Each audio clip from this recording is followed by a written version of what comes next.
Hello, everybody, and welcome back to another episode of Best Damn Deck. Today, I'm going to be telling you why Questing Beast is the best damn deck to be playing in Brawl right now in Magic the Gathering.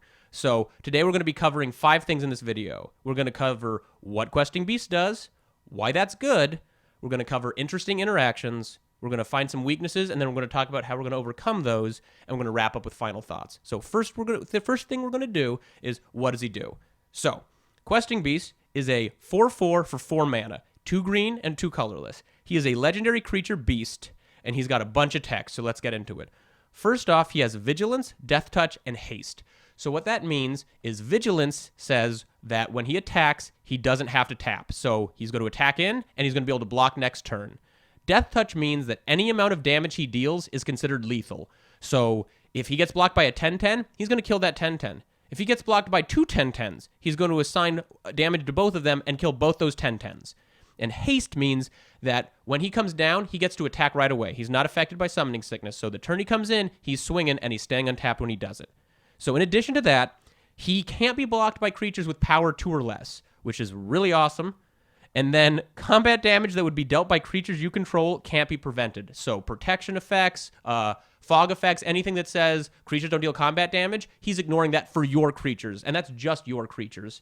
And then finally, when he deals combat damage to a player, he deals that much damage to a target planeswalker that player controls. So that's really solid. So what that means is he is going to be coming down as fast as possible in this deck. So what I like to do when I build this deck is I like to put in some mana dorks and things like that and accelerate so I can play him on turn 3. So if we're playing Questing Beast on turn 2, turn 3, he's coming down and he's attacking right away. Now, odds are your opponent has probably played a couple 2 and 1 power creatures in the beginning of the game, so they're not blocking him. If they put a Planeswalker down, he's coming down, he's threatening your opponent's life points, and he is also killing their Planeswalkers while he does it. And Planeswalkers, normally you have to make the call of, do I want to attack their Planeswalker, do I want to attack them? You don't have to make that call with Questing Beast. He's going to be killing their walkers while they come in, while they are there. So let's get into why that's good. So in the Brawl format, you've got to pick your commander for your deck, and then you can have your commander in the command zone. Well, you have to have your commander in the command zone. And that means you get to play them from the command zone whenever you've got the mana. So in Brawl, your commander can be a legendary creature, or it can be a legendary planeswalker. And so a good portion of the field, they're going to be having their commander as planeswalkers. So our commander just trumps a huge portion of the decks. So if they have a planeswalker as their commander, we're going to be killing it while we're killing them. And something to think about with planeswalkers is planeswalkers, they're a very strong card type, but generally, because you get to activate a planeswalker every turn, one activation is not worth the mana you paid for it. So if they play a 4-mana planeswalker and activate it once, and then we attack with Questing Beast and hit them for 4 and kill their planeswalker, we have generated a lot of value right there. We are doing what we want to be doing in the deck and killing them, and we are making their planeswalkers less valuable. So that is huge. So generally when you're building a deck with him, you want to have a ton of great green creatures. He's going to be supporting those green creatures, and he's going to be pressuring their planeswalkers.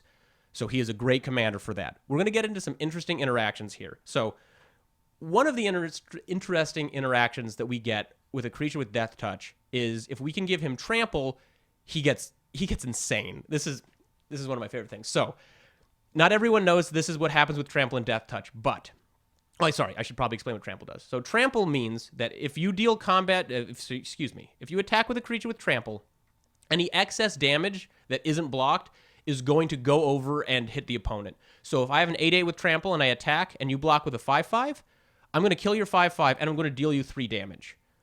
The nice thing with Death Touch is, like I said earlier, any amount of damage is lethal. So let's say I'm attacking with my Questing Beast who I've given Trample, and you block with a 5/5.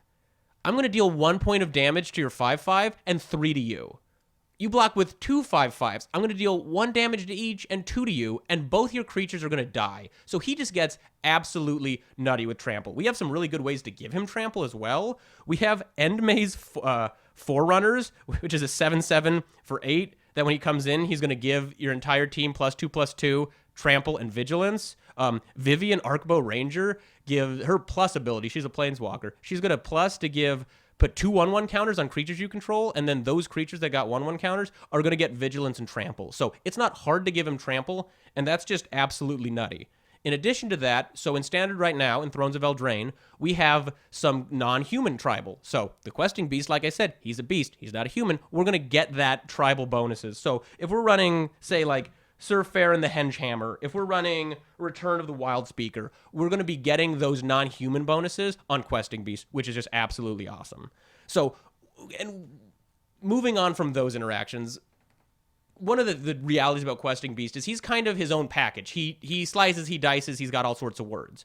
So there are certainly cards that interact well with him, but one of the nice things about him is we don't need him interacting with every card in the deck. If he's not out, our deck is still going to be functioning because we're playing good green cards. We're playing good green creatures. We're playing good green planeswalkers. We're playing good green spells. We don't need him. He just helps us get done what we're trying to do. And like I've said, what we're trying to do is we're trying to kill him pretty fast. So if we have him, great. But he can function quite well on his own. He always wants to attack. And he can function well with the team. And the team can generally function without him. Like I said, I'm trying to play him turn 3, turn 4 most games. If he gets answered, if he gets turned into a frog, or if he gets shut out, okay, I'm going to play other good green cards. I'm going to play Nissa Who Shakes the World. You need to answer that. I'm going to play God Eternal Ronas. I'm going to double the power of my entire board. You need to deal with that. God Eternal Ronas with Questing Beast is awesome. God Eternal comes down and doubles your whole team's power, and they only have 2/2s. Now we're hitting in for 8.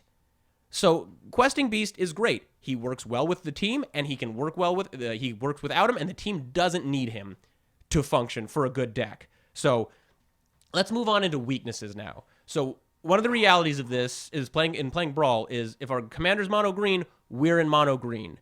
And green has great creatures, as I've explained here, but we're going to have some weaknesses with card draw and with removal. Now, thankfully, we aren't totally out of luck. Those are green's weaknesses, and there are cards where we can kind of work around that. So first of all, green's got some pretty decent fight right now. So you can run fight spells. You can run Prey Upon. You can run Rabid Bite. These are good cards. We also have a bunch of creatures that have fight tacked onto them. We can play a Wicked Wolf. We can play a Gargos Vicious Watcher. We can play that Mammoth from the Brawl deck that's going to come down and fight people. So if there are creatures of theirs that they're refusing to block with, or that we don't have a profitable attack into, which doesn't happen that much if you have Questing Beast on the board, we have answers to these things. So we need to run that. Like the Vivian Arcbow Ranger, who I mentioned earlier, she gets to have creatures deal their damage to a creature's opponent's control. And here's another interesting interaction. Because of Death Touch, if we have a card that lets us have Questing Beast shoot somebody, they're going to die. He is dealing the damage, and so Death Touch is going to work, and it's going to kill it. So we have lots of ways to work with that. Card draw?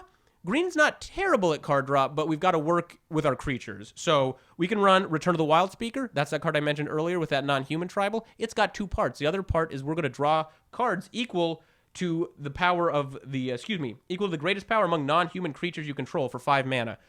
So Questing Beast is out. We play him with 4 mana. Next turn we have 5 mana.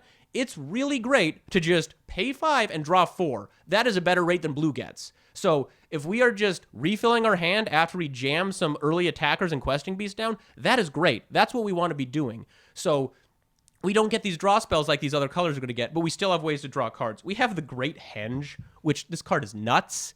It is the artifact equivalent of Questing Beast. It's got a bunch of words. It does like 4 different things, and it's awesome.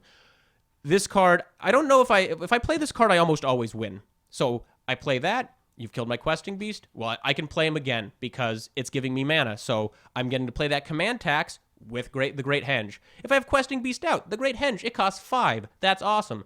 I draw my early drop creatures I mentioned. I'm drawing cards and putting counters on them. So we have ways to get over the fact that we might not have the best card draw.